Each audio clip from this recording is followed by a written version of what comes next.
Bueno, cualquier cosa, cualquier duda que tengan mientras esté hablando, son bienvenidos a preguntar. Abran su micrófono o por el chat, como quieran. Y bueno, si se me escucha bien aquí. Sí, sale. Este, mm, si voy muy rápido o muy lento, me dicen y me paro, me regreso a cualquier cosa. Entonces, bueno, em, para los que no se enteraron de qué va el seminario, el objetivo es que van a ser más o menos unas 6, 7 sesiones. Calculamos que cada una dure como que no pase de la hora y media. Entonces van a estar entre hora 15 minutos y hora y media. Y bueno, van a ser más o menos unas 7 u 8 sesiones. Y el objetivo es al final llegar a probar el teorema de dualidad de Stone, que básicamente es un resultado que une dos áreas de las matemáticas que en principio son como muy distintas. Por una parte, el álgebra y por otro lado, la topología. Y bueno, no se preocupen, todo va a ser totalmente autocontenido. Entonces, bueno, de la parte de álgebra, más o menos ya tienen una idea, ya vieron algunos espacios, bueno, algunas estructuras algebraicas. Este, ya saben qué es un espacio vectorial, por ejemplo. Este, bueno, no sé si todos ya lo vieron en Superior 2, pero algunos lo ven en Superior 1. Anillos, campos, grupos, si acaso eso les suena. Pero bueno, al menos ya están un poquito familiarizados con estos objetos, ¿no? El álgebra es como el estudio de estructuras con operaciones, sobre todo. Y por otra parte, la topología, ese chance, ¿no han escuchado tanto? O bueno, quizás de cálculo 3 les suena la palabra topología de RN. Pero bueno, vamos a tener sesiones dedicadas justo a topología, entonces no se preocupen tanto. Pero básicamente la topología estudia el concepto de espacio, ¿no? Como cómo podemos definir o dar una buena definición de espacio. Y para ello, trata en particular de dar una definición de cercanía, ¿no? ¿Cómo podemos hablar de cercanía entre objetos? Y bueno, en RN se utilizan abiertos y se definen que interiores, que fronteras, pero sobre todo se utilizan abiertos, ¿no? Bueno, todas estas ideas que vieron en topología de RNs se van a generalizar en topología general. Pero bueno, todo eso lo vamos a ver con calma en la tercera o cuarta sesión. Y bueno, además de hablar de cercanía, habla también del concepto de continuidad en general, ¿ok? De funciones continuas entre espacios topológicos. Todo eso lo vamos a ver. Y al igual que aquí de este lado del álgebra hay espacios vectoriales, anillos, del lado de la topología, va a haber una colección de espacios, ¿ok? Espacios con diferentes propiedades, espacios topológicos con diferentes propiedades, que también cuando lleguemos a topología vamos a ver esos espacios. Ahorita no me quiero adentrar mucho en dar ejemplos. Y entonces lo que vamos a hacer, el teorema de dualidad de Stone, es tomar un objeto algebraico muy particular, que son las álgebras de Boole,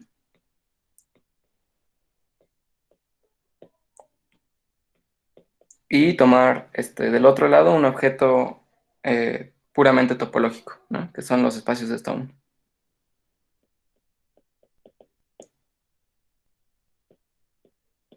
Que bueno, son espacios con determinadas propiedades, ¿no? Luego las vamos a ver. Y básicamente lo que vamos a hacer es decir que estas dos cosas son exactamente la misma, ¿no? Que podemos ir y venir en estas dos cosas. Bueno, ¿qué significa que sean exactamente la misma? Muy en particular vamos a construir un diccionario.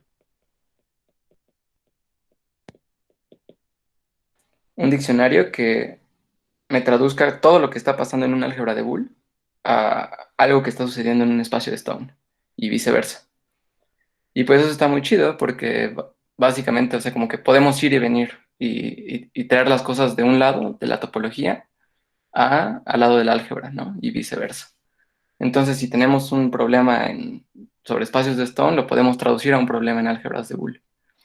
Y pues eso, además de que, bueno, filosóficamente está muy, muy loco, porque te está diciendo que, bueno, que el álgebra y la topología muy en el fondo son lo mismo, bueno, al nivel de, al menos de álgebras de Boole y espacios de Stone, este, pues también es muy práctico para resolver problemas.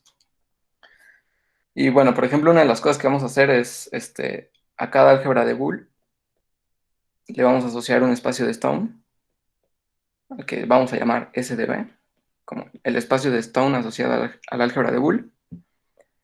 Y también, o sea, del otro lado, ¿no? A cada espacio de Stone le vamos a asociar un álgebra de Boole. Bueno, aquí le voy a llamar X estrellita.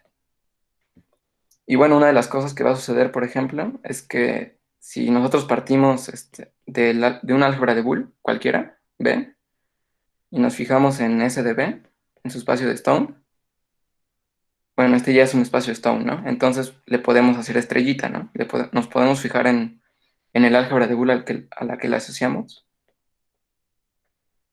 S de B estrellita, y va a resultar que B y S de B estrellita son lo mismo, ¿ok? Entonces como que realmente nos está diciendo que nuestro ir y venir sí nos está dando una equivalencia, ¿no? Como que partimos de un álgebra de Boole, nos fijamos en el espacio de Stone que genera, y ese espacio de Stone nos regresamos a otra álgebra de Boole y terminamos con la misma álgebra, ¿ok? Entonces, eso es como básicamente lo que vamos a hacer a grandes rasgos. Y bueno, para construir este diccionario, lo que vamos a utilizar es herramienta de teoría de categorías. Entonces, bueno, va a ser una de las cosas que veamos y lo que vamos a ver en esta primera sesión. En realidad, bueno, todo esto de dualidad de Stone, aunque el teorema como final ya está muy padre, pues lo vamos a utilizar un poco de excusa para hablar de muchos temas. Entre ellos, álgebras de Boole, chance si nos da tiempo, hablamos un poco de la lógica que hay detrás de las álgebras de Boole, este, espacios topológicos y categorías principalmente, ¿no? Que se familiaricen un poco con la idea de que es una categoría y como con la filosofía de categorías. Entonces, bueno, vamos a empezar a ver categorías. Antes de dar la definición, tal cual de qué es una categoría y así, bueno, vamos a discutir un poco de por qué hacer categorías. Y para ello vamos a hablar un poquito antes de, bueno, de cómo estamos acostumbrados a hacer las cosas, ¿no? Que no es de la forma categórica, sino es de la forma conjuntista, ¿no? Con la teoría de conjuntos. Entonces, bueno, creo que todos están más o menos familiarizados con teoría de conjuntos. Aquí hay básicamente dos nociones primitivas. Ugh. Mm,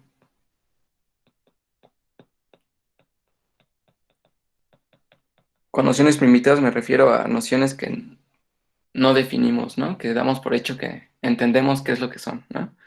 La primera es la de conjunto. Nunca se define qué es un conjunto, ¿no? Simplemente decimos, ah, pues es como una colección, ¿no? Y todos entendemos qué es un conjunto. Y la segunda es la de pertenencia.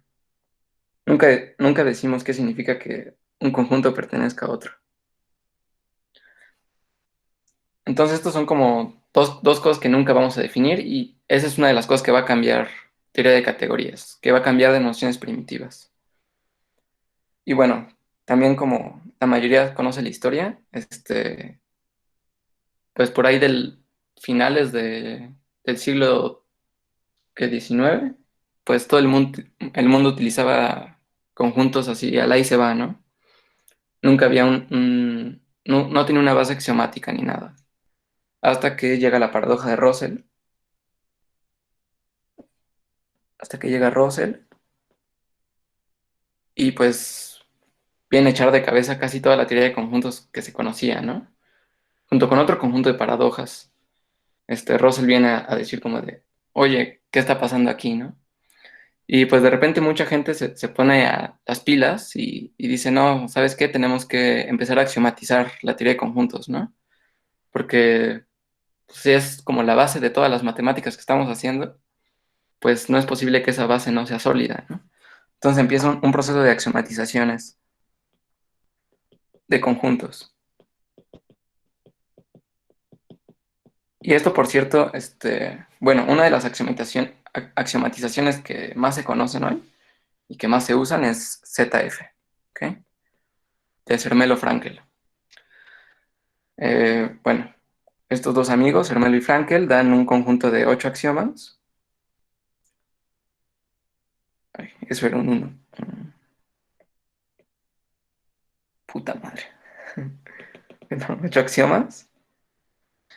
Y básicamente lo que dicen, con estos 8 axiomas, yo puedo construir conjuntos como lo hacía antes, pero además evito cosas como la paradoja de Russell, ¿no? Y pues eso está muy padre, pero todo tiene un precio, ¿no? Y la consecuencia de que se hicieran estos axiomas es que de repente la teoría de conjuntos empezó a volver un poco rígida. Bueno, para empezar, va a resultar que algunos axiomas van a ser artificiales, ¿ok? Axiomas artificiales.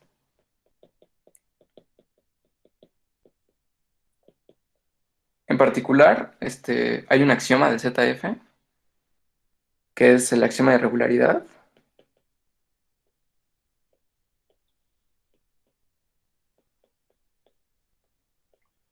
que dice que todos los conjuntos tienen un elemento, epsilon maximal, ¿no? Que básicamente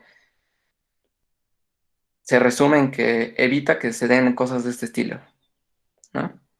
Que estas cosas no pueden suceder. Y bueno, esto pues suena totalmente a Russell, ¿no? O sea, este axioma casi casi que está hecho para evitar paradojas como Russell. Entonces, como justamente con el objetivo de esquivar paradojas como Russell, si logras una teoría de conjuntos muy buena, unos axiomas que hasta ahorita no se ha encontrado ninguna contradicción, pero de repente empiezas a meter cosas muy artificiales, ¿no? O sea, en teoría los axiomas deberían ser cosas como que todos estamos de acuerdo porque son obvias, como existe un conjunto, va, eso te lo paso, ¿no? O si tienes un conjunto, existe su conjunto potencia, ¿no? Pues eso también es muy natural, ¿no? Pero de repente que aparezcan axiomas como que X no puede pertenecer a sí mismo, pues ¿por qué, no? Y así como este axioma, hay otro que también se me hace un poquillo artificial, que es el esquema axiomático de... em, ¿esquema axiomático de reemplazo? No. No, hay otro que me parece un poco artificial, pero no recuerdo cuál es. No sé si tú recuerdas, Ram. Pero tampoco quiero profundizar mucho en eso. Mi punto es que de repente hay axiomas que no son tan naturales, ¿ok? Y bueno, un poco de la filosofía de categorías es que las matemáticas tienen que ser muy naturales, que todas las definiciones y todos los teoremas tienen que salir de forma muy natural, ¿ok? Porque si lo que queremos describir son fenómenos naturales, entonces, bueno, la idea es como que todo salga natural. Entonces, esta va a ser una de las consecuencias de axiomatizar la teoría de conjuntos. Y otra de las consecuencias es que de repente conjuntos como que pierde un poco su poder para describir cosas. ¿En qué sentido lo digo esto? Bueno, no sé qué tantos de ustedes hayan llevado ya teoría de conjuntos uno, pero de repente como que pruebas de cosas muy sencillas en teoría de conjuntos se vuelven muy complicadas de probar. Un ejemplo de esto es el teorema de Cantor, ¿no? Es como algo muy natural, que al final de cuentas, si lo quieres probar en teoría de conjuntos, como que ya no es tan obvio, ¿no? Tienes que estar jugando, al hacer las pruebas, tienes que estar jugando con el lenguaje para que te salgan. Y muchas veces es muy fácil perderse en las pruebas, ¿no? Entonces, y bueno, esto se debe sobre todo a que conjuntos como que pierde su poder para escribir cosas, ¿no? Y bueno, una forma de ilustrar esto es el concepto de función.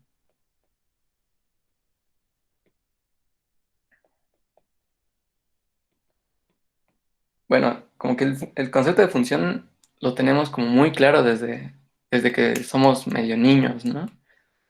Como que, bueno, en la secundaria y así nos decían como de, pues una función es, o bueno, a mí me lo explicaban así, ¿no? Como que tenías una máquina que tú le metías valores, inputs, y que te regresaba cosas, ¿no?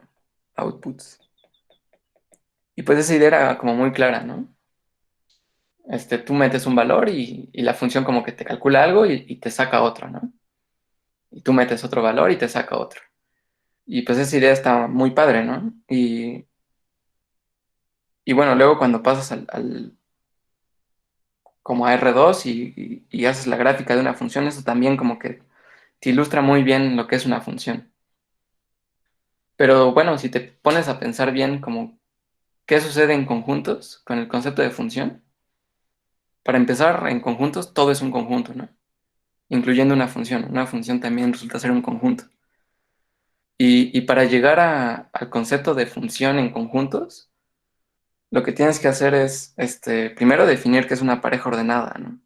Tienes que decir quién es X, Y,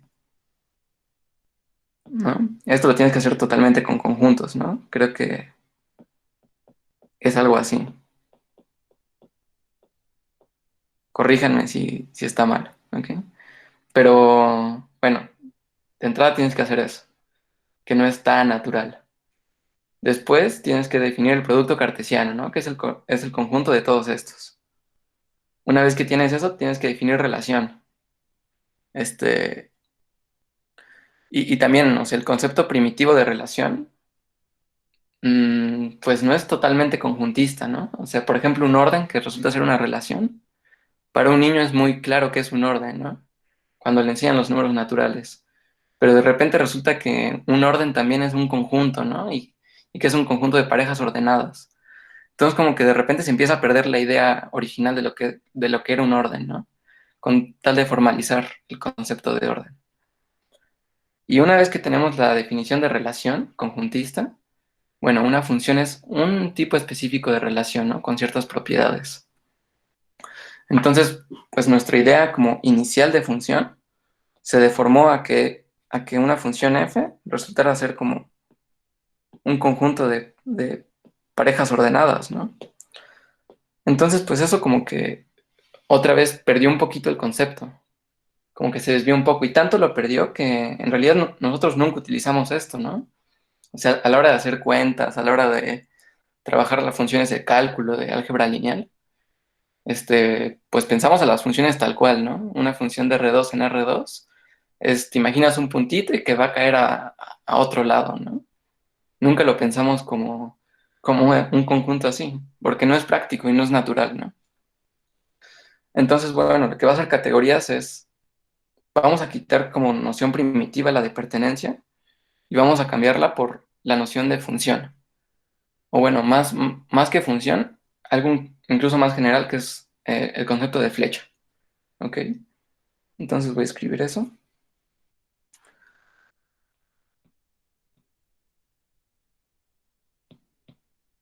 Categorías, bueno, un primer punto, que la noción primitiva es flecha.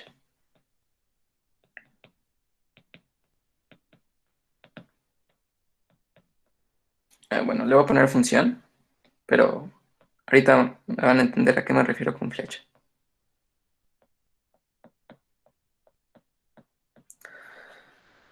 Y bueno, y la segunda cosa que va a ser categorías, que se van a dar cuenta que se repite y se repite muchas veces, es que va a construir arquetipos.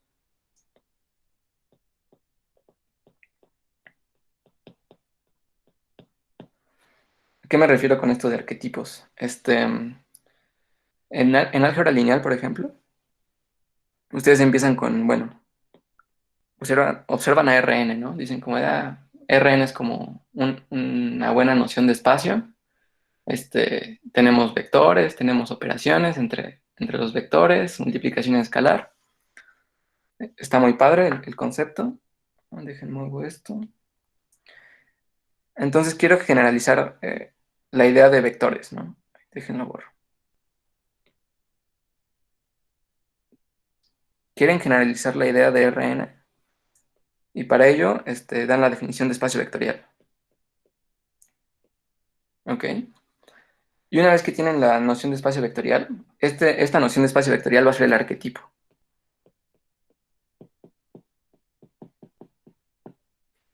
Una vez que tienen esta noción de espacio vectorial, entonces tienen varios ejemplos o tipos de ese espacio vectorial. ¿Ok? Tipos de esta definición de espacio vectorial. Entre ella, bueno, recuperan a Rn, pero además les salen otros ejemplos. Por ejemplo, el espacio de matrices, con entradas en R, digamos, el espacio de funciones, espacios de polinomios. Entonces, todos estos son un tipo de un mismo arquetipo. ¿Ok? Y ahora, dentro de la definición misma de espacio vectorial, por ejemplo, tienen el arquetipo de elemento neutro.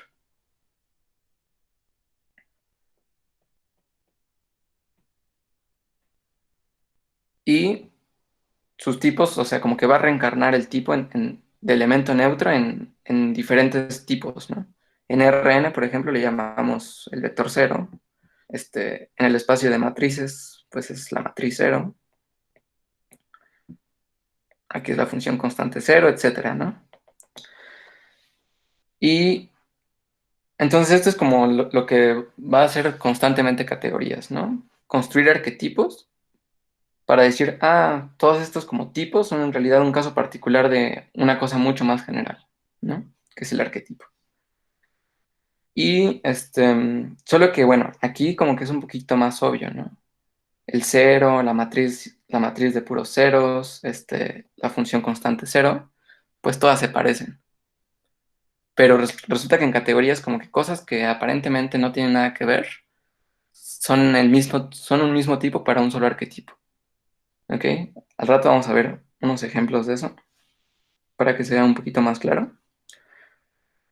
Mm, entonces, ahora sí, vamos a dar la definición de categoría.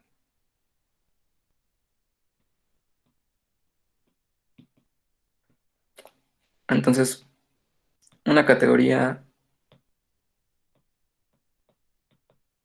C, en los libros usualmente lo encuentran como con un negritas, como C en negritas, pero pues aquí como no se puede poner negritas, pues lo subrayamos. Bueno, voy a decir qué es lo que tiene la categoría, ¿ok? Tiene. Y bueno, como lo que queremos es usar como noción primitiva la de flecha o función. Entonces va a tener objetos que usualmente vamos a anotar con letras mayúsculas, A, B, C, y va a tener flechas. Flechas entre esos objetos, ¿ok? También les llaman a veces morfismos. Morfismos, ¿ok? Y bueno, estas flechas, también las vamos a llamar como si fueran funciones. F, G y H. Pero, las flechas no necesariamente son funciones, ¿ok? Eso es muy importante de aclarar. Las flechas no necesariamente son funciones. En algunas categorías las flechas resultan ser funciones, pero aquí, bueno, dejen borro acá, va a resultar que la propia idea de flecha va a ser un arquetipo, ¿ok?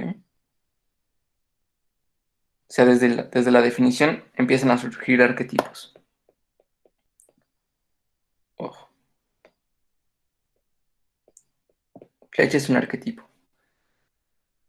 Y bueno, uno de sus tipos va a ser la de función.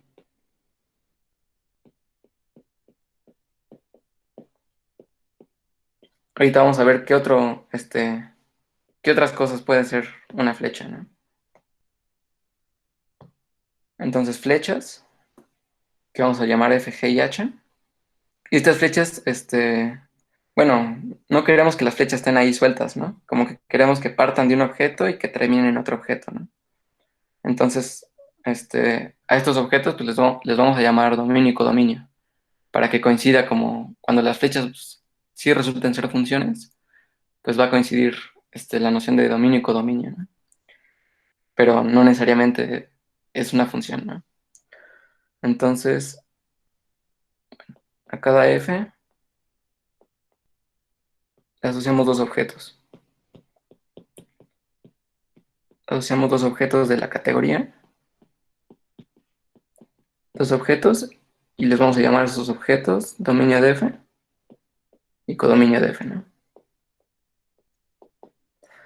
Y les vamos a pedir dos cosas a estos morfismos, dos cosas muy simples. La primera es que haya composiciones. Esto significa que, bueno, si hay una flecha f de A a B y una flecha g de B a C, entonces debe haber una flecha de A a C, que sea la composición de estas dos, ¿ok? GF. Otra vez, estas flechas no necesariamente son funciones, ¿no? Entonces, esta composición, si las flechas resultan ser funciones, lo más usual es que esta composición sea la composición de funciones, pero no necesariamente esto es una composición. Ah, sí, también eso, pues no vamos a utilizar el circulito, ¿no? Se le pone directo GF, sobre todo porque las usamos muchísimo, ¿ok? Entonces, pues estar poniendo ahí circulitos y, bueno, hay varias razones, esa es una. Eh, Al ratito vamos a ver otra razón por la que lo escribimos así directo. Entonces, hay composiciones y esta composición es asociativa. Entonces, FG y luego H es lo mismo que F y GH.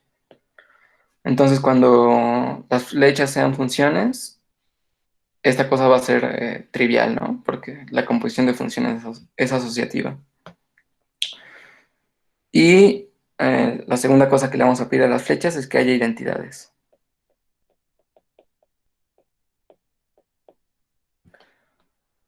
Esto significa que para todo objeto en la categoría existe una flecha identidad. Vamos a poner identidad de A, ¿ok? Identidad sub A, ¿ok? Otra vez, cuando las flechas sean funciones, queremos que esta flecha identidad pues sea la función identidad, ¿ok? Pero aquí está, por ejemplo, en la definición misma de la flecha identidad, está un poco la filosofía de categorías. Cuando pensamos en conjuntos, la identidad la definimos como la función que deja fijo todo, ¿no? O sea, decimos como la identidad es la función tal que la identidad evaluada en X es X, ¿no? Pero si se dan cuenta, esta definición es como que me estoy fijando en los elementos, ¿no? Me estoy fijando en cada elemento de A, este es A y este es A, y estoy viendo a dónde va, ¿ok? Estoy dando como una regla elemento por elemento. Y pues la idea es como no fijarnos en elementos, ¿no? Categorías es no fijarnos en elementos. Entonces, en lugar de pensarlo así, en lugar de decir quién es la identidad, eh, describiendo su regla general, vamos a describir la identidad por cómo se comporta con las demás funciones, con las demás flechas. Entonces, por ejemplo, cuando esto resulta ser una función, resulta ser la función identidad, lo que sucede es que la identidad compuesta con cualquier función es la función, ¿no? Y también si componemos por el otro lado, me queda la misma función, ¿no? Entonces, esta es la forma de caracterizar, como la forma categórica de decir quién va a ser la identidad, una buena forma de decir quién va a ser la identidad. Entonces, para toda A en C, existe una flecha identidad tal que identidad y luego F es F y G y luego identidad es G. Solo déjenme decir de dónde va F y G para toda este,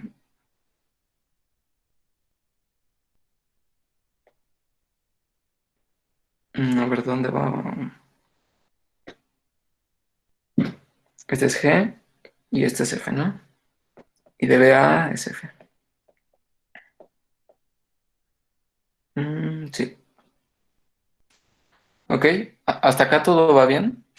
No, no he perdido a nadie. Cualquier cosa me dicen, ¿eh?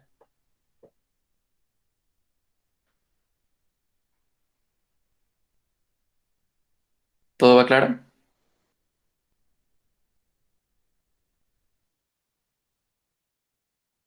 Ah, perfecto. Entonces,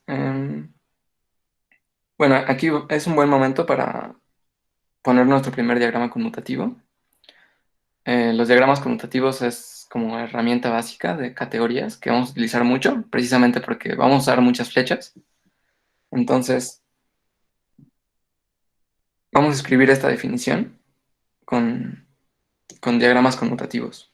Esta definición de la identidad. Entonces, lo que me está diciendo la definición es que la identidad es una flecha. Existe esta flecha de A en A, que es la identidad. Y lo que hace es que para toda, ay,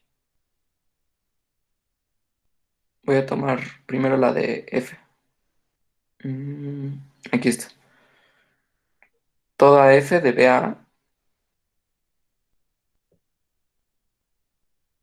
para toda F de BA, lo que me dice es que F y luego identidad, si era en este orden, o era identidad luego F. Mm, sí, era al revés. Identidad y luego F es igual a F, ¿no? Entonces, identidad y luego F es este camino.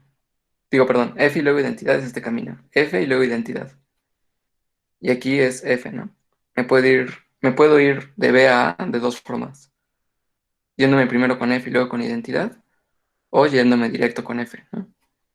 Y entonces, que el diagrama sí, que el diagrama conmute significa que es lo mismo, los dos caminos son lo mismo, ¿ok? Entonces, y bueno, en general que cualquier diagrama conmute significa que no importa en dónde, bueno, que cualquier camino, digamos, si tienes un diagrama así, mm, entonces, no sé, por ejemplo, si empiezas aquí y terminas acá, que irte por este camino e irte por este camino es lo mismo. Eso significa que el diagrama conmute, ¿ok? Entonces, bueno, eso nos dice la primera propiedad, la de f, y para g es con una función de g a b, ¿no? Existe esta flecha identidad, tal que para cualquier función g de a b, identidad y luego g es lo mismo que g. Entonces, identidad es identidad y luego g es lo mismo que una directa con g. Entonces, la definición se traduce a que para todo objeto existe esta flecha, tal que para cualquiera de acá, este diagrama conmuta, ¿ok? Y lo mismo para acá. Esto lo podemos poner en un solo diagrama, pero pues así para irnos con calma. Mm, bueno, todo claro hasta acá. El diagrama conmutativo sí, sí quedó bien, no estuvo muy enredado.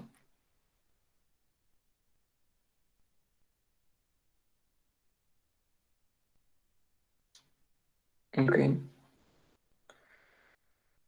sale. Entonces, bueno, ya que tenemos la definición de categoría, vamos a ver algunos ejemplos.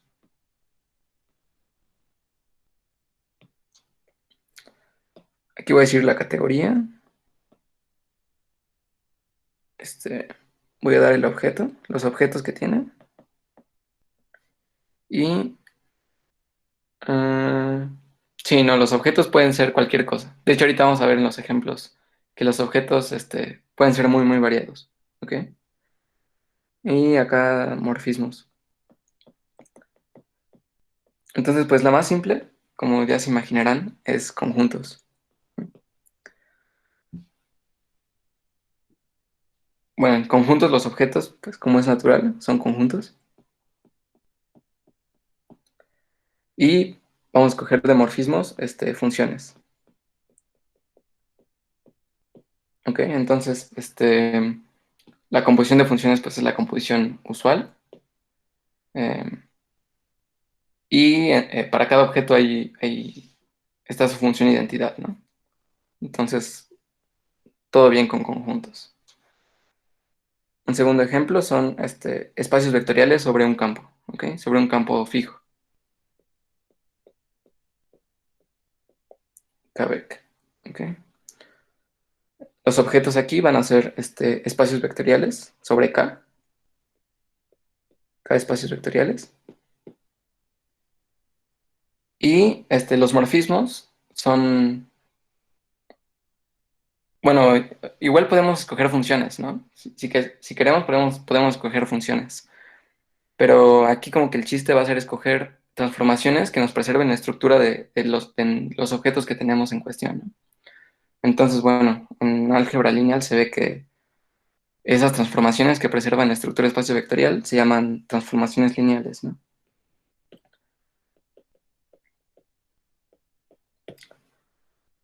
Y bueno, aquí otra vez, la composición va a ser la composición usual de funciones, y como la composición de dos transformaciones lineales vuelve a ser lineal, entonces no hay ningún problema, ¿no? Y la identidad, otra vez, es la función identidad que siempre es lineal. Bueno, otro ejemplo. mm, bueno, otro ejemplo va a ser espacios topológicos, que bueno, chance todavía no saben qué son, pero no se preocupen, lo vamos a ver. Los objetos van a ser espacios topológicos. Y como les había dicho al inicio, la topología trata muchas veces del el concepto de continuidad, ¿no? Entonces los morfismos van a ser funciones continuas.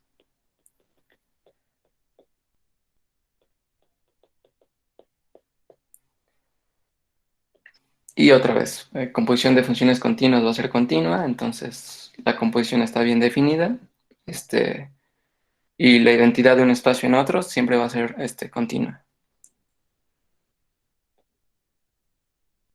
Y ahora vamos a ver dos ejemplos un poco más extraños, ¿ok? Como que hasta ahorita, si se dan cuenta, los ejemplos de categoría son como áreas completas de las matemáticas, ¿no? Teoría de conjuntos, álgebra lineal, topología, bueno, otra categoría de ese tipo es, por ejemplo, la categoría de grupos, la categoría de anillos, pero vamos a ver ahora tres categorías un poquito más diferentes. La primera, bueno, voy a llamar N. Mis objetos van a ser números naturales,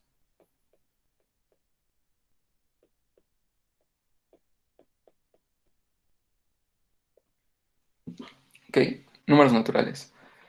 Y ¿cuáles son las flechas en los objetos?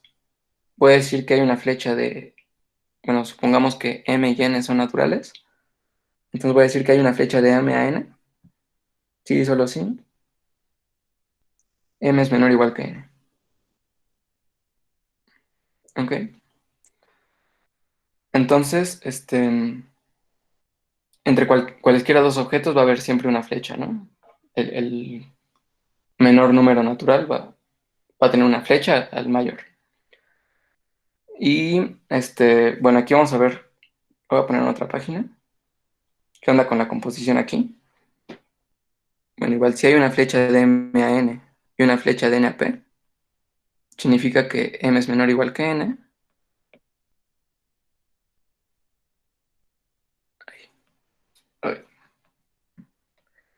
y N es menor o igual que P, ¿no?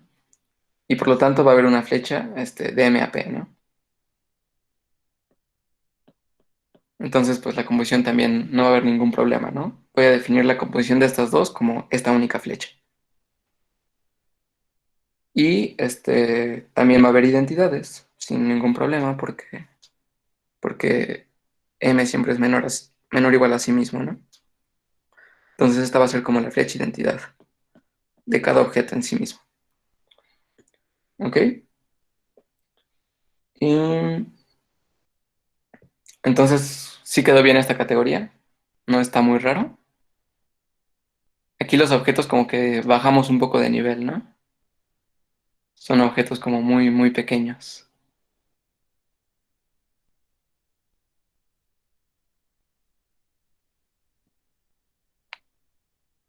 ¿Sí, todo bien?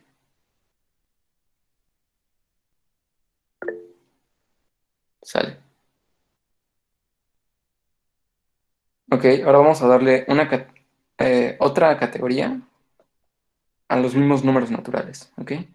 De hecho, le voy a llamar Ah, sí.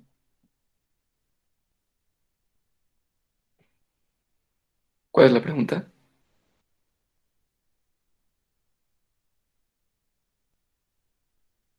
Lo de los objetos. Ah, creo que esa ya la habían preguntado, ¿no? Antes.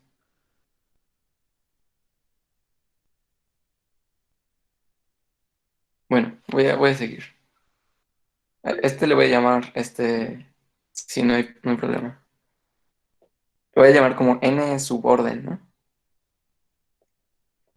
Como que que nos importa el orden en la categoría, ¿no? Bueno, ahora voy a definir otra que también tiene que ver con los números naturales. Los objetos otra vez van a ser números naturales.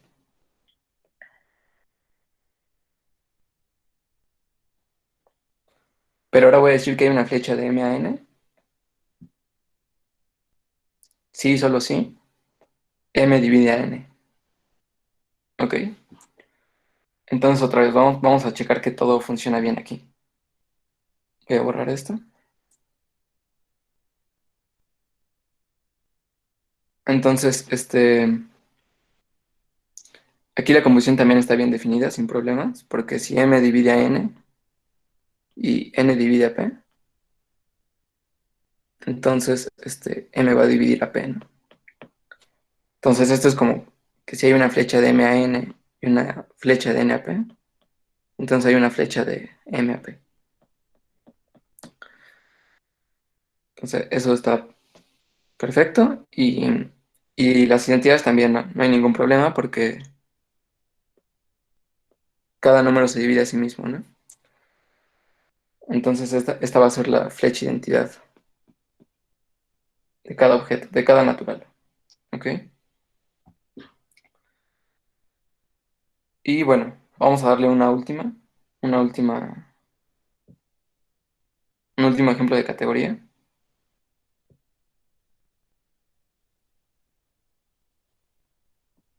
Esta también va a tener que ver con los naturales.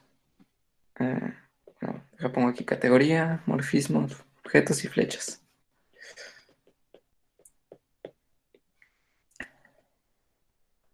Solo que aquí me va a importar la estructura como de suma de los naturales, ¿ok? Voy a tener un solo objeto, al que le voy a poner así puntito, y las flechas van a ser los números naturales.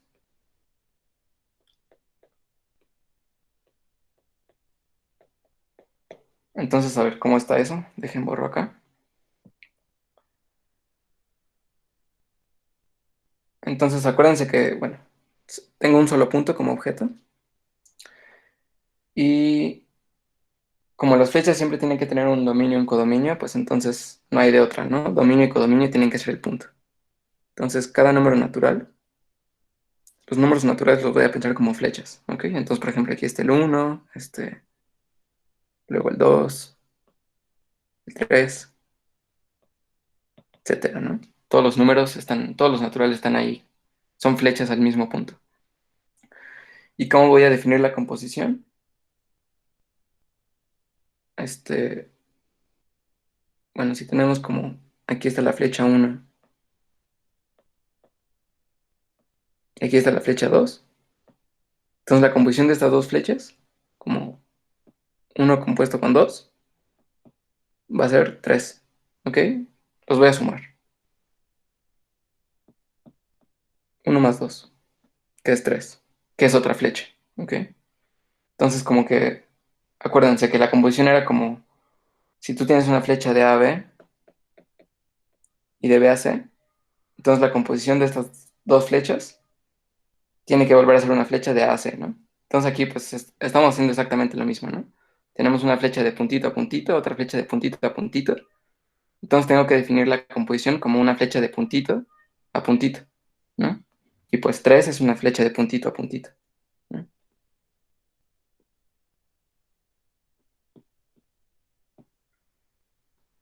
Entonces lo voy a definir exactamente como la suma, ¿ok? En general, dejen borro esto.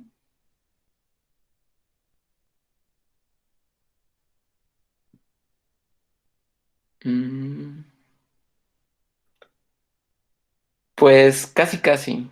No, no sé si tanto como cualquier relación algebraica, pero sí, o sea, básicamente la moraleja de esto es que prácticamente cualquier cosa la puedes pensar como una categoría.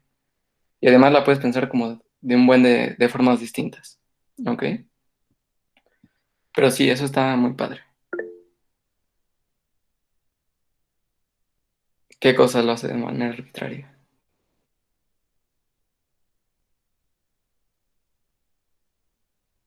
Pues mm, en ese sentido como que la categoría es un poquito más flexible, ¿no? Como que tú le puedes dar la interpretación que quieras a las cosas, ¿no? Mientras tú definas bien todo. Ujú. Aunque eso sí, o sea, categoría se puede definir dentro de ZFC, pero bueno, esos son detalles que no importan tanto, ¿ok? Entonces, bueno, con esta interpretación como que rescatamos un poco. Eh, ¿Puedo mencionar algo? Sí, sí, sí, adelante. Acerca de eso de su propia forma de formalizarse. Bueno, teoría de categorías puede ser un objeto en sí, o sea, bueno, un objeto de estudio en sí mismo, pero también puede ser una fundamentación para las matemáticas. Es decir, podemos hacer matemáticas sin teoría de conjuntos y con teoría de categorías. Entonces, pues no sé Sí, si exacto. eso haya respondido también tu pregunta, Gerardo. O sea, en vez de suponer los axiomas de Hermelo Frenkel, puedes suponer que existe una categoría que cumple tales cosas y esta categoría, pues, te va a servir para construir todas las matemáticas. Sí, o Sí, sea, lo que mencionaba Carlos ahorita de que se puede fundamentar también a partir de Sermelo Fraenkel, o sea, me da a entender que de alguna forma no son como teorías independientes, pero, ajá, o sea, yo la noción que tenía de categorías es que es como una teoría que también permite fundamentar las matemáticas, pero sí. con un enfoque distinto al de conjuntos, ¿no? Pero en ese sentido, como que mi pregunta es, eh, ¿cómo, o sea, tenemos las nociones de flechas que de alguna forma como que lo que están haciendo es tratar de rescatar de manera un poco más orgánica o natural las cosas que se formalizan en conjuntos, ¿no? Pero entonces, esa, digamos, yo puedo decir que prácticamente cualquier cosa es una flecha, esa más que nada era como mi duda. O sea, qué tan arbitrario puede ser, ¿no? Ujú. Pues casi que podríamos decir que sí, ¿no? Casi cualquier cosa es una flecha. Y casi cualquier cosa va a ser un objeto mientras satisfaga lo que pusimos ahí, ¿no? Mientras tengas definido una composición y esa composición sea asociativa, casi cualquier cosa la puedes pensar como una flecha. Lo cual pues está muy padre, ¿no? Porque, bueno, la noción de categoría va a ser muy amplia en ese sentido. Ok, Ok, ok, va, gracias. sale. Entonces sí, sí quedó bien claro cómo está definida la composición aquí de flechas. Es una suma, ¿no? Y bueno, esto en general se puede hacer no solo con naturales, sino que se puede utilizar cualquier monoide, ¿no? O cualquier grupo, si es que conocen el término de grupo. Entonces, y bueno, restaría ver que la composición es asociativa, pero pues sí es, ¿no? Porque, déjenme escribo acá. Si tenemos tres flechas, que son números naturales, y los componemos, ¿cuántas formas es? No, ni idea. ¿Tú sabes, Ram? No, de hecho solo conozco una, ¿no? ¿Cuál? La de los conjuntos abstractos. ¿Te refieres a Ah, cuántas formas? Es que creo que no entendí bien la pregunta. sí, no sé. Fu- ¿A qué te refieres con fundamentar las matemáticas?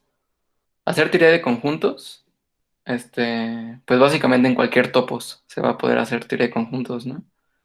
Y bueno, yo casi que diría que en cualquier topo se podría empezar a fundamentar las matemáticas, ¿no? Y, o sea, si la pregunta se convierte en cuántos topos hay, pues no sé, es muy amplio, ¿no? Hay muchísimos topos. No sé si más o menos eso responde tu pregunta.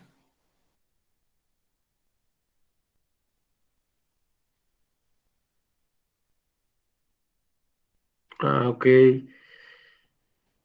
Creo que no es homotopía. Es teoría homotópica de tipos, ¿no? Creo que eso no es como desde el punto de vista computacional, ¿no? Desde el punto de vista computacional. Ya. No, pues ni idea, ¿eh? Ni idea. Pero no sé si está relacionada con categorías esa fundamentación de las matemáticas.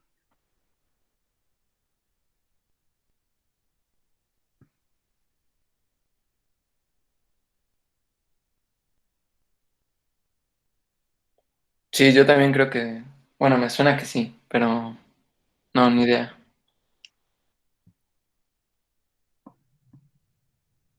Pero bueno, luego podemos seguir esa discusión, a ver qué onda. La investigamos y vemos qué pasa. Entonces, bueno, voy a continuar con esto. Queríamos ver que la composición es asociativa, pero si agarramos tres flechas, tres naturales, M, N y P, entonces pues la composición es sumarlas, ¿no? Entonces M más N más P, pero pues como la suma es asociativa, esto es M más N más P, y pues es M, N, P, ¿no? Entonces, si la composición sí asocia, y lo otro que tendríamos que probar es que hay neutros, ¿no? Digo que hay identidades, que, bueno, ya los spoileé, es el neutro, ¿no? Solo no tenemos un objeto, entonces pues solo necesitamos una flecha identidad del puntito en sí mismo, ¿no? Y esa flecha identidad va a ser el cero.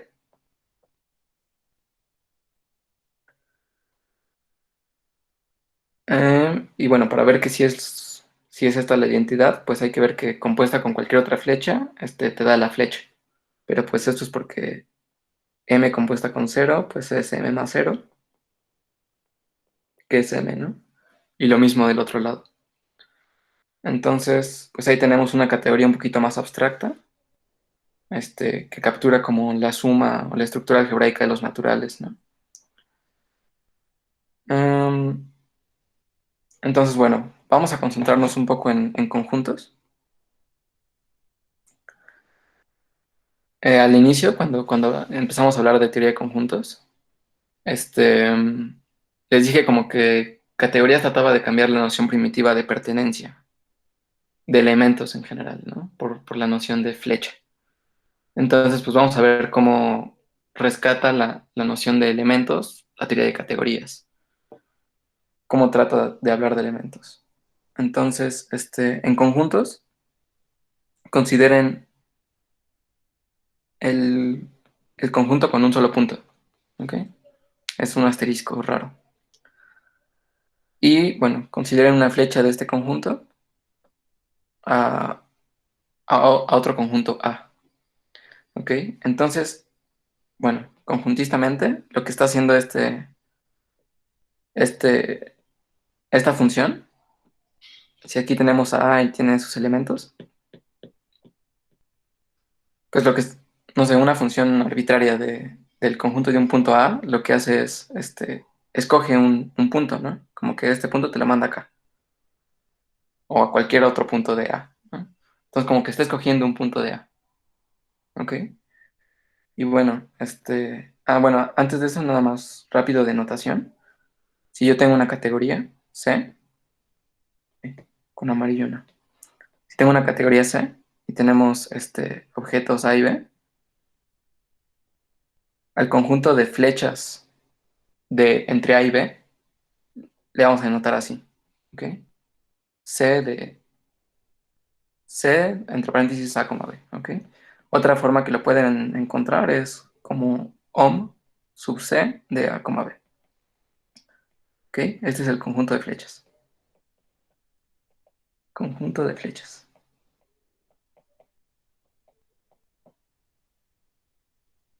Sin esto, ¿ok? Entre A y B, ¿no? De A a B, ¿no? Entonces,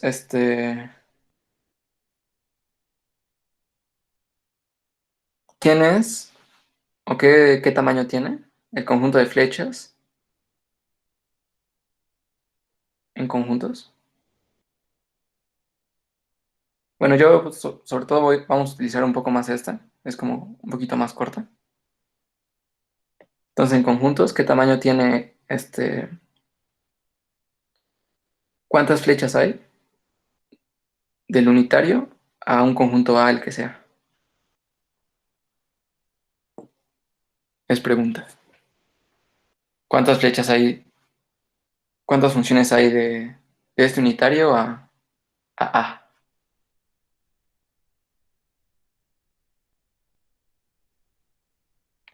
Exacto, ¿no?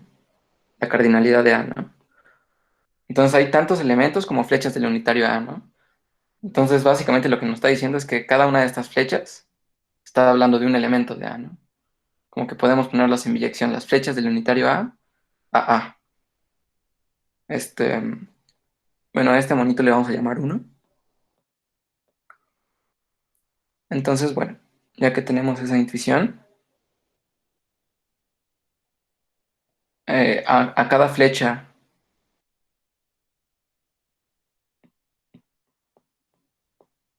a cada flecha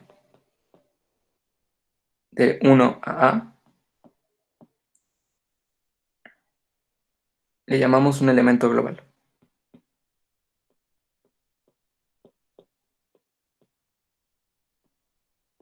Como esta es la forma en que categorías habla de elementos, ¿no? Un elemento global. Y por ejemplo, en conjuntos, si tenemos una función f de AB y nos tomamos una en A, entonces, bueno, cuando le aplicamos f, pues f de A cae en B, ¿no? Entonces f de A va a ser un elemento de B, ¿ok? Entonces, básicamente lo que tenemos es como nuestro elemento de A y luego aquí está f, ¿no? Y y entonces f de A es un elemento de B y por lo tanto va a ser una flecha de 1 a B, ¿no? Y pues, ¿qué flecha va a ser? Pues esta composición, ¿no? Es como lo más natural. Entonces, precisamente como que f de A va a resultar ser la composición, ¿no? Primero aplicar A y luego F. Entonces, esta es otra razón, ¿no? Como para no utilizar el circulito. Resultó que coincidió como F de A con la composición F y ya. Entonces, como que componer se convirtió como en evaluar, ¿no? La composición es como, bueno, la evaluación es como un caso particular de la composición. Y es lo que les hablaba de aquí en los tipos y arquetipos, ¿no? Aquí, de hecho, ya podemos quitar estos signos de interrogación, ¿no? Las flechas eran un arquetipo. Vimos que uno de los tipos eran funciones. Pero luego en el ejemplo de estos números naturales vimos que Las flechas también pueden ser orden, ¿no? Las flechas pueden ser... uy, ¿dónde quedó? Acá. Las flechas también, un tipo es orden, ¿no? Otro tipo es suma, ¿ok? Que en principio son cosas como totalmente distintas, ¿no? Función, orden, suma, en teoría nada que ver, ¿no? Pero son tipos de un mismo arquetipo, ¿no? También vimos que puede ser, en el caso de cuando utilizaba la relación de división, bueno, relaciones, ¿no? Que bueno, aunque en conjuntos en orden y relaciones es como lo mismo. Bueno, un orden es una relación. Conceptualmente son muy distintas, ¿no? Y bueno, vamos a tener otro arquetipo, ¿no? Que es la composición. Que bueno, el arquetipo más normal es, digo, el tipo más normal es la composición de funciones, ¿no? Pero ya encontramos que otro de los tipos. Ay, no, aquí en flechas no era suma, perdón. Aquí la flecha no era la suma, sino eran los números naturales, ¿no? Composición ahora sí va a ser suma, ¿ok? La composición en el caso del orden, este, resultaba ser una relación de transitividad, ¿no? Transitividad.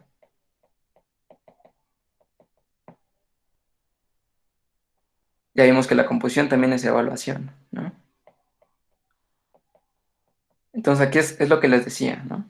Como que todos son casos particulares de una misma cosa, pero aquí no es tan obvio como sucedía en espacios vectoriales, ¿no? Que era como la matriz cero, la función constante cero, el polinomio cero, el vector cero, sino que aquí son en principio cosas muy, muy distintas.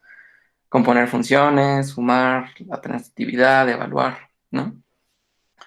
Entonces eso va a pasar constantemente en categorías, que construyes muchos arquetipos y resulta que los tipos pueden ser cosas como cosas muy distintas y que al final van a tener como el mismo comportamiento. Entonces, bueno, vamos a continuar. Voy a construir ahora dos arquetipos importantes en categorías. En realidad hay muchísimos, pero no los vamos a ver todos porque no hay mucho tiempo. Chance los vemos muy, muy al final del curso si nos da tiempo. Límites y colímites y otras cosas. Pero bueno, ahorita vamos a ver la construcción de dos arquetipos que son productos y coproductos.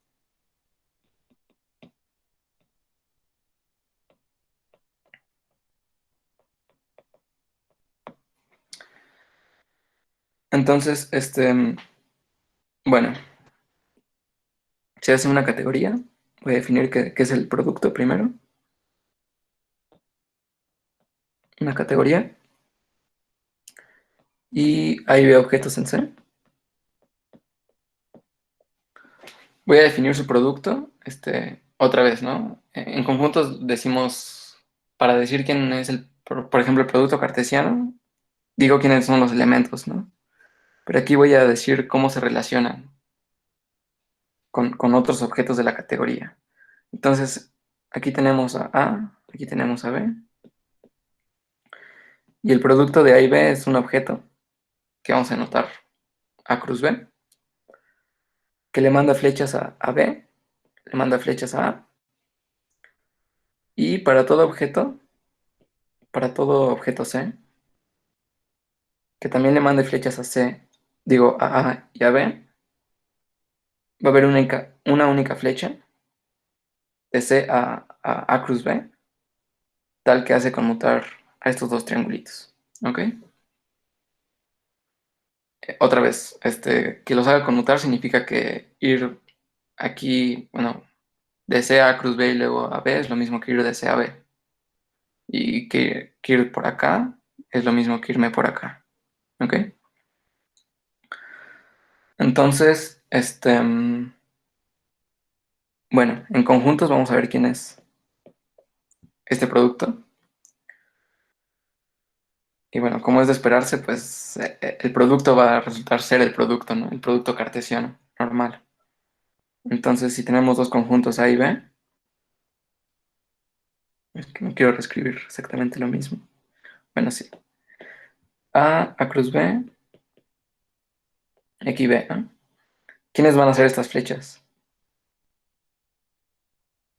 Son las flechas más naturales que hay de un producto a los factores, que son las proyecciones, ¿no? La proyección A, la proyección a B. ¿Ok? Y lo que me dice la propiedad universal es que para todo C, aquí, con flechas F y G, debe existir una única de aquí a acá que haga conmutar al triángulo. Entonces, ¿cómo definimos esta flecha de acá? Este, bueno, aquí nos vamos a tomar un sense.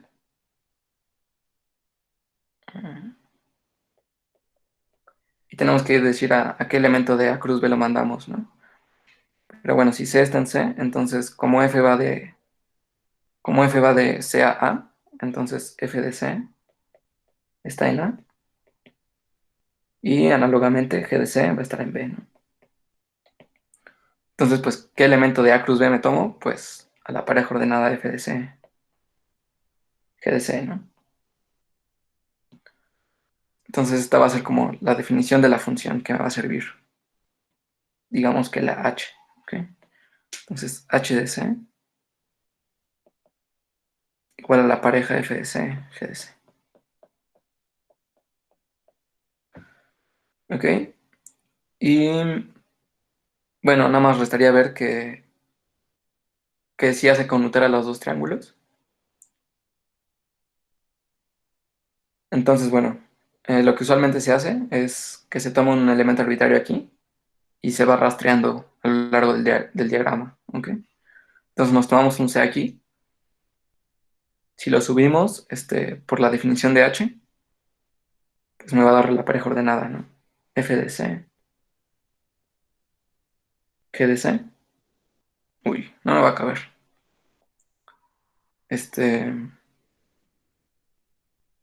bueno, lo voy a poner aquí, medio encimado. C, aquí F de C, G de C. Cuando le aplico la proyección hacia B, es la segunda entrada, entonces aquí termino con G de C. Y de este otro lado, cuando le aplico la proyección a A, es la primera entrada, entonces F de C. ¿Ok? Entonces, pues el diagrama así conmuta, ¿no? Es muy claro, porque si empiezo aquí, si me voy por este camino, empiezo con C y termino con G de C, y si me voy por acá, pues C le aplico G, me da G de C, ¿no? Y lo mismo del otro lado. Entonces los dos triángulos conmutan. Entonces, bueno, eh, no sé si escribirlo acá, pero ya tenemos otro arquetipo, ¿no? El arquetipo de producto, y uno de sus tipos es el producto cartesiano. Producto cartesiano. Ok. Ahora vamos a ver quién es el producto en esta categoría que les definí acá. En esta categoría, los objetos son números naturales y hay una flecha de un número natural a otro. Sí, solo sí, m divide a n. ¿Ok? Entonces vamos a ver quién es el producto de dos objetos. Entonces aquí los objetos son números naturales. Entonces voy a tomar m y n, números naturales. Y bueno, si quieren les pongo otra vez la definición. Otra vez, el producto es un objeto, al que voy a anotar A por B, que le manda flechas a los factores y que para cualquier otro que le manda flechas también, hay una única flecha del otro al producto. ¿Ok? Entonces, eso lo voy a traducir. El producto va a ser otro número natural, m cruz n. Ahí, las flechas van al revés. Que le mandan flechas a este y a este. Y para todo P, que también le manda flechas, hay una única de P a M cruz N. Entonces vamos a reinterpretar. Aquí hay una flecha de un número a otro, sí, solo sí. Este, el primero divide al segundo, ¿ok? Entonces que haya una flecha de M cruz N a M y a N, significa que M cruz N divide a M, M cruz N divide a N, y para todo P tal que divide a M y divide a N, entonces P divide a M cruz N. Entonces, ¿saben cuál es el nombre que le damos a este M cruz N?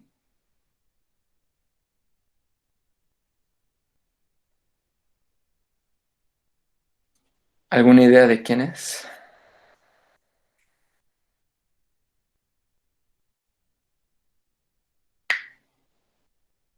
Exacto, ¿no? El máximo común divisor. M cruz N es el máximo común divisor de M y N. Justo es, bueno, no sé si la definición no, pero se demuestra en una proposición, ¿no? Que el máximo común divisor divide a ambos, y si otro lo divide, y si otro número divide a ambos, entonces es como más chico que el máximo común divisor, ¿no? O divide al máximo común divisor. Entonces aquí está otra interpretación, ¿no? Producto también es un tipo de producto, máximo común divisor, ¿no? Y otra vez, estas dos cosas, nada que ver, ¿no?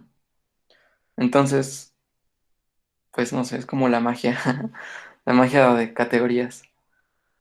Am, no sé si tengo más. Sí. Ok, entonces, bueno, ya vimos productos en dos categorías distintas. Ahora vamos a ver coproducto. Cada que vean un co antes, es como el concepto dual, ¿ok? El dual de producto. ¿Y qué significa que sea el dual? Simplemente que se cambian las flechas, el orden de las flechas. Si había una flecha de A a B, ahora va a haber una flecha de B a A. Entonces, pues básicamente voy a copiar la definición de producto, pero cambiando el orden de las flechas. Antes era alguien que le manda flechas a B y A, ahora va a ser que A y B le mandan flechas al coproducto. ¿Ok? Entonces, sean A y B objetos en una categoría C. El coproducto lo voy a llamar como A más B. Y lo que va a hacer es, bueno, antes había proyecciones, ahora va a haber como una especie de inclusiones, ¿no? Va a haber dos flechas de, de A a más B, de B a más B. Y para toda C, bueno, no voy a escribir para todo, pero recuerden que es un para todo. Y para todo C, tal que hay una flecha de A a B y una flecha de B a C, hay una única flecha de A más B a C. Bueno, esta es una línea punteada. Usualmente las que se ponen en definiciones de que existe una única, se pone punteado. Pero aquí cuesta trabajo. Entonces, bueno, no sé, si quieren, piensen un ratito. ¿Quién podría ser el coproducto en conjuntos? A ver qué tal van. Sugerencias, aunque no estén seguros, no importa.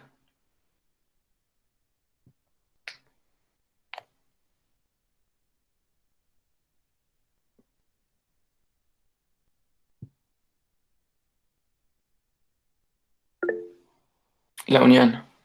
Sí, ese es un muy buen primer intento. Vamos a ver, es casi la unión, pero vamos a ver por qué falla la unión. Bueno, supongamos que tenemos aquí A y B, aquí tenemos la unión, ¿no? Estas de aquí serían inclusiones, ¿no? Las flechas que van de A a la unión y de B a la unión son inclusiones. La inclusión de A, la inclusión de B. Inclusión de B. Y bueno, nos está diciendo que para toda C, que recibe flechas F y G hay una única de la unión a C. Entonces, ¿cómo definiríamos esa única? Bueno, lo natural, al igual que hicimos con el producto, es usar F y G, ¿no? Este, pero, por ejemplo, ¿qué sucede si nos tomamos un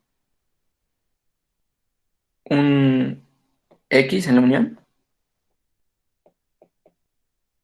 pero que X también resulta estar en la intersección?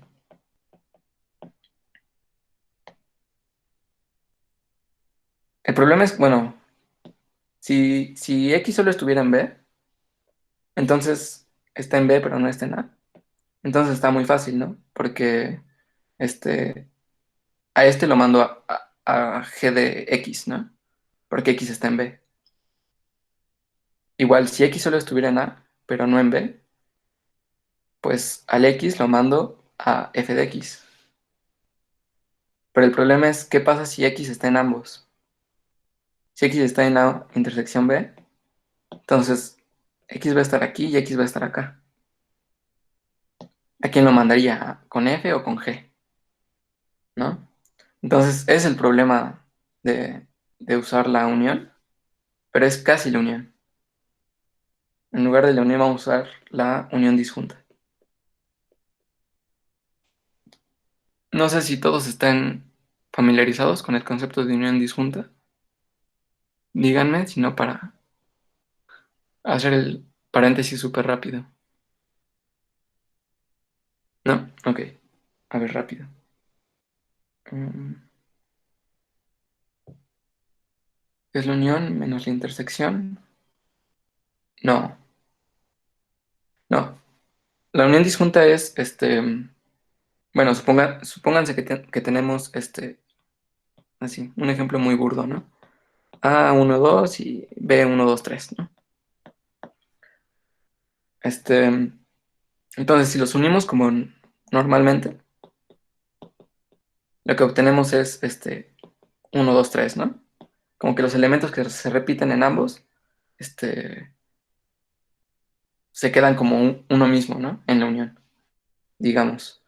Eh, lo que va a hacer la unión disjunta es que te va a mantener como todos los elementos, ¿ok?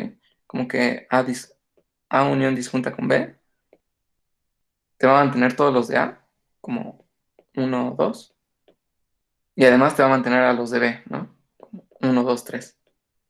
Y este uno y este uno van a ser como elementos distintos, ¿ok? Bueno, está horrible escrito, pero como se hace, o sea, es la idea, ¿no? Formalmente, lo que se hace es, pues me tomo A cruz 0, el unitario de 0, y le uno B cruz, el unitario de 1, ¿ok? Entonces lo que va a suceder es que, aunque tenga elementos repetidos de A y B, como era el uno y el 2, pues en A cruz 0, ese uno se va a convertir como en el 1 cruz 0, ¿ok? En el 1,0, ¿ok? Y voy a tener el 2,0. Y de B voy a tener el 1,1, el 2,1 y el 3,1.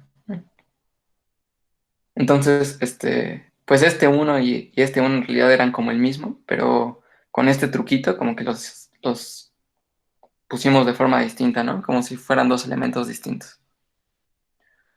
Entonces, pues precisamente como que la unión disjunta te estaba diciendo como que vas a juntar todos los elementos de ambos conjuntos, pero los vas a juntar bien, ¿no? Como que si, si A tenía dos elementos y B tiene tres elementos, aunque se repitan, la unión disjunta va a tener la suma de esos, como si juntara los conjuntos, ¿no? De forma ajena. Exactamente. Entonces, bueno, hay una notación que es agradable para esto, que es, en lugar de poner como parejas ordenadas, es poner, por ejemplo, si este elemento es el uno. Es que no quedó tan bien con uno. A ver, voy a poner, pongamos A, B y aquí A únicamente, ¿no? Entonces la unión disjunta, bueno, tiene a A, tiene como a dos A's, ¿no? Entonces, para diferenciarlas, a las que tienen, a las que están aquí en A, les voy a poner como este símbolo. Ugh,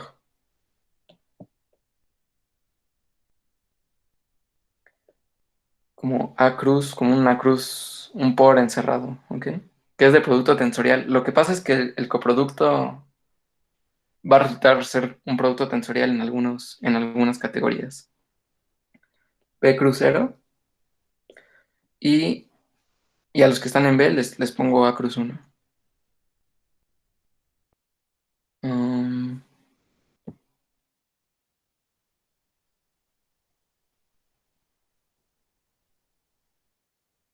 ¿Se le da un orden? No, no es que se le dé un orden, simplemente es como para diferenciar a los elementos de A y B. O sea, si tienes como mm, un elemento que está tanto en A como en B, ponerle este cruz es simplemente como ponerle una etiqueta, ¿no? Como este es el uno, pero que el uno que estaba en A, ¿ok? Y si aquí también resultaba que tenías el uno también, entonces como que le pones con este cruz uno una etiqueta, ¿no? De que este es el uno, pero no el uno de A, sino el uno de B, ¿ok? Como para tener esos elementos como distintos. Porque ahora sí, ¿no? Como el 1,0 es distinto del 0,1, ¿no? Digo del 1,1. Sí, sale. Entonces, bueno, y otra forma de etiquetarlos es justamente con esta, ¿no? Les voy a poner como producto tensorial con el cero a los que estaban en A y producto tensorial con el uno a los que estaban en B, ¿no? Y pues aquí de este lado también voy a poner A producto tensorial con el uno, ¿no? Entonces, este viene de aquí, de B, y estos dos, como son producto con el cero, pues vienen de acá, ¿ok? Bueno, eso solo es notación, para que ustedes prueben que definido de esa forma, entonces esto ya sí va a ser un buen comproducto. Creo que no lo voy a hacer porque ya queda poco tiempo. O no sé, ¿tú cómo ves, Ram? ¿Nos seguimos?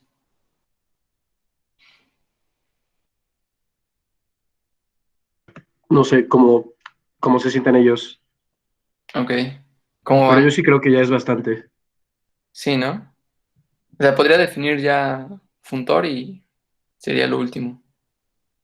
Ok, sí. Y mañana retomamos Funtor. Ok. ¿O ustedes cómo van? Díganos cómo se sienten.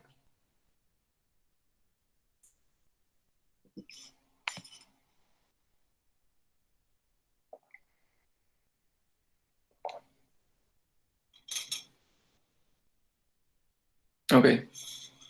Bueno, pues vamos. Libros de categorías. Ah, sí. Se los pasamos por el grupo. Sale. Pues vemos la definición de Funtor y con eso ya quedamos. Mm, Voy a tener que borrar uno de los pizarrones. Ok. Entonces, bueno, antes de definir Funtor, les dije que esto como el COP es una noción de dualidad, ¿no? Que bueno, de hecho es como la primera vez que aparece esa palabra, este, si vamos a probar dualidad de Stone, ¿no? Y la primera vez que aparece esto de dual, ¿no? Que es como cambiar el sentido de las flechas. Entonces, en general lo que vamos a poder hacer es que si tenemos una categoría C categoría, podemos considerar su categoría dual, COP, ¿ok? Así se denota. Este OP es de dual, ¿ok? Le voy a poner aquí. Es el dual de C. Que básicamente es, voy a mantener los mismos objetos, pero si hay una flecha de, si en C, si en C hay una flecha de AB, entonces en COP va a haber una flecha de BA, ¿ok?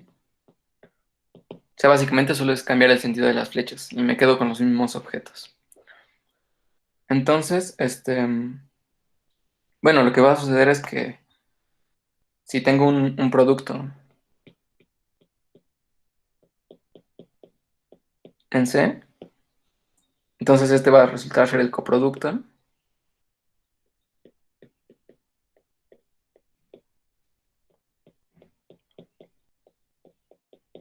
en COP, ¿ok? Porque pues, ¿qué hicimos con coproductos? Pues simplemente voltear el sentido de las flechas, ¿ok? Y bueno, eh, justamente lo que vamos a demostrar al final es que la categoría de espacios de Stone es la categoría dual de la categoría de álgebras de Boole, ¿ok? Entonces, básicamente como que todo se va a voltear, ¿no? No solo son como equivalentes, sino incluso algo como conceptualmente más poderoso, ¿no? Que son duales, ¿no? Como que se complementan. Entonces, pues eso está padre, porque si yo calculo como productos en un lado, tengo los coproductos del otro, ¿no? Si yo calculo límites en un lado, tengo los colímites. Bueno, eso todavía no lo definimos, pero como que sí, bueno, vamos a tener esta noción de dualidad entre estas dos categorías.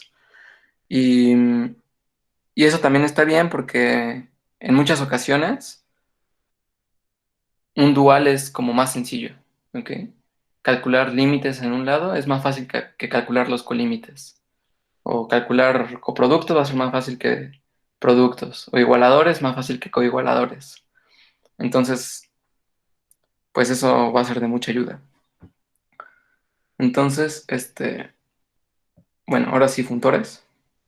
Vamos a ver qué es un funtor. Entonces, como que ya dijimos que en categorías nos importa mucho esta idea de flechas, flechas entre elementos. Entonces, pues es muy natural pensar como, si yo tengo dos categorías, C y D, pues cómo puedo relacionarlas, ¿no? ¿Cómo puedo definir una flecha que me diga como estás preservando la estructura de categoría? Y pues resulta que no va a ser tan difícil, precisamente porque a diferencia de la axiomática de conjuntos, que es como muy a cuentagotas, ¿no? No, ni un axioma más ni un axioma menos, justo lo preciso. Pues categorías como que tiene un conjunto de axiomas muy simples, ¿no? Muy sencillos y muy naturales todos. Entonces, pues solo este funtor solo tiene que cuidar, preservar esas cosas, ¿no? Entonces, por una parte, en la definición de categorías quedamos que había objetos.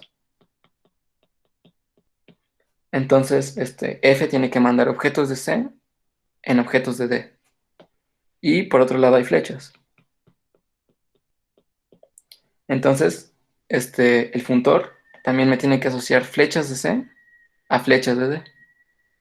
¿Ok? Entonces es como que el funtor trae dos funciones, ¿no? Una de objetos en objetos y otra de flechas en flechas. ¿Ok? Y pues simplemente hay que cuidar que estas flechas, que esta asignación de flechas, flechas de C a flechas de D, respete composición e identidades, que son las dos cosas que le pedimos, ¿no? Aquí que hubiera composiciones y acá identidades. Entonces, por ejemplo, si aquí tenemos, no sé, dibujito rápido. Aquí tenemos C y una flecha de A, B, F. ¿Ok? Aquí tenemos D. Aquí está el funtor. ¿Ok? Entonces, lo que va a hacer el funtor es, a cada objeto le asocia un objeto de D, ¿no? A cada objeto de C un objeto de D. Entonces a le va a asociar un objeto que se llama f de a, ¿ok? Como si fuera una función, ¿no? Pero en lugar de escribir el paréntesis, lo vamos a dejar así, f de a, ¿ok? Y análogamente con B, ¿no? F de B.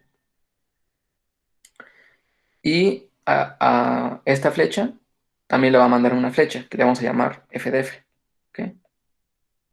Es como la flecha bajo el funtor, ¿ok? Pero pues, o sea, si la flecha sale aquí volando entre otros dos objetos, pues como que no tiene mucho caso, ¿no? Nos gustaría que la flecha f de f pues quede entre f de a y f de b, ¿no? F de f. Entonces, bueno, esto lo vamos a escribir. Esto es como que respeta a dominios y codominios. Entonces, el funtor tiene algunas propiedades. La primera es esta, que el dominio de f de f, que es este, el dominio de f, este es f de f, es su dominio, es lo mismo que f, que le aplique el funtor al dominio de f, ¿no? El dominio de f es a, entonces f del dominio, pues es f de a, ¿no? Es f del dominio de f.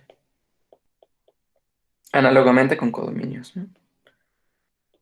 El codominio de f de f es f del codominio. ¿Ok? Bueno, la segunda cosa es que, voy a borrar tantito esto, que respete composiciones, ¿no? Es la segunda propiedad. Entonces, bueno, esto es básicamente si tenemos A, B y C objetos en C, con flechas F y G. Entonces lo que me va a hacer el objeto, digo, el funtor, aquí tenemos la composición, ¿no? F. El funtor lo que me va a hacer es A lo va a mandar a F de A. Uy, va a quedar muy apretado. Mm, no sé si lo pueda mover. Mm, uf, perdón. Entonces, a ver, rápido aquí. Tenemos esas tres flechas, y aquí me puedo ir con la composición. Entonces lo que va a hacer el funtor es A le va a asociar F de A B le asocia F de B, a C F de C. Las flechas las va a mandar a flechas que respetan dominio y codominio. Y por otra parte, a esta flecha composición también le va a mandar una flecha, ¿no? Que también va a respetar dominio y codominio. O sea que va a ir de F de A a F de C. F de la composición. Y bueno, este F de la composición y F de F seguido de FG no tienen por qué ser lo mismo. Pero bueno, vamos a pedir que sean lo mismo, ¿no? Entonces F de GF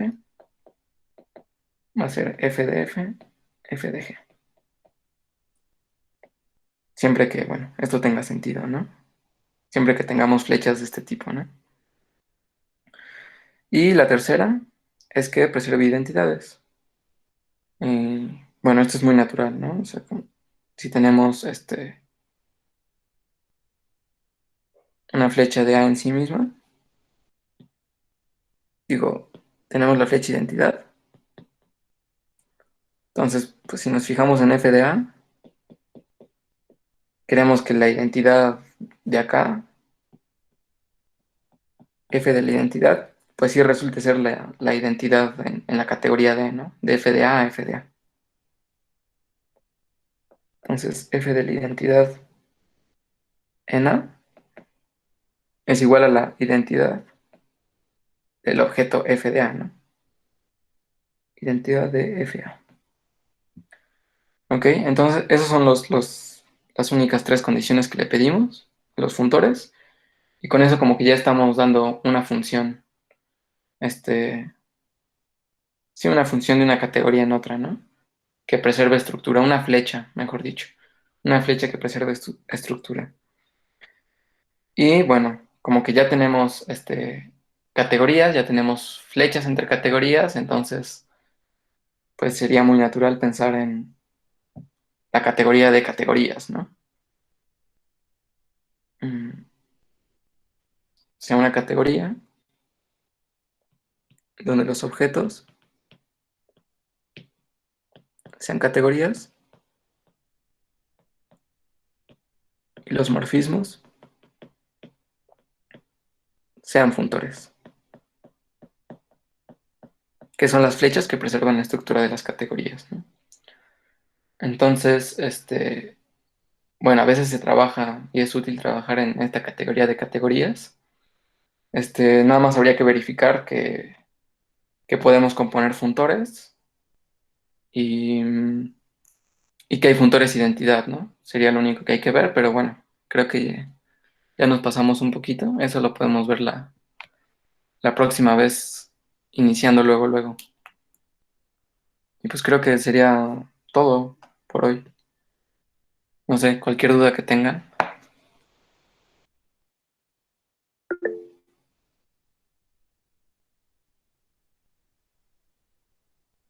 Sale. No hay de qué. También si, no, si lo sienten muy lento o muy rápido, no sé. Ustedes díganme.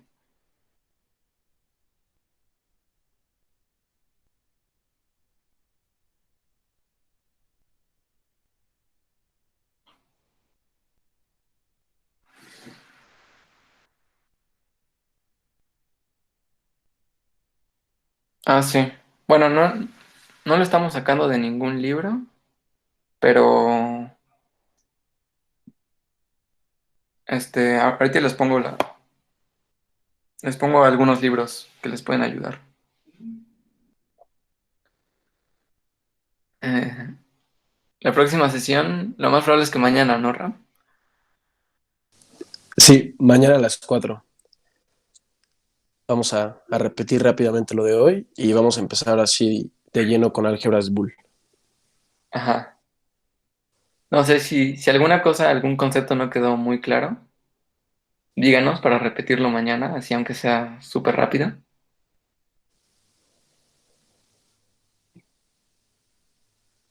Sí. Pues Este, bueno, Bibliografía, bueno, pueden consultar Sets for Mathematics. uy, bro, ya no estoy compartiendo, pero si quieres lo escribo en el Ah, chat. no. Sí. Sets for Mathematics de Lovir. ¿Qué otro será bueno? Pues el de siempre, ¿no? Categorías para el... For the Working Mathematics. Es que ese está Ujú. muy atascado. Está muy atascado. Desde el inicio ve módulos y. Ujú. No es tan buena idea. Yo creo que ese de Sets for Mathematics, ¿no? Ujú. Creo Chance que de días, pero no sé. lo vi.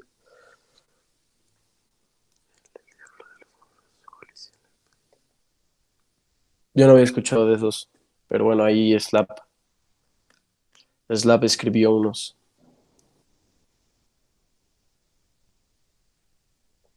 Este. Hay otro de Lovir que se llama. ¿Cómo se llama el otro? Matem- Matemática. Matemáticas con... Ujú. Déjalo escribo.